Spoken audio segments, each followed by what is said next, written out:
একসময়কার বাংলাদেশের জেলাশাসক তারকনাথ রায় স্মৃতিচারণ করছেন।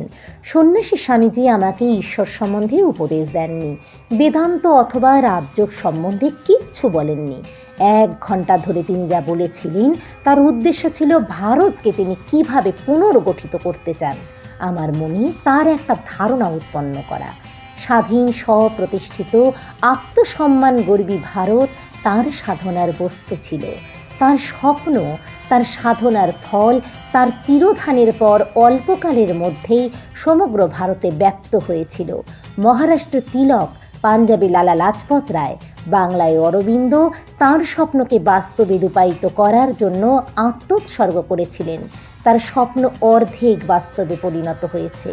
রাষ্ট্রীয় স্বাধীনতা আমাদের হস্তগত হয়েছে, কিন্তু আর্য সংস্কৃতির সমগ্র উদ্ধার কখনো হয়নি। যতদিন তা না হবে ততদিন স্বাধীনতার স্থায়িত্ব সংশয়িত।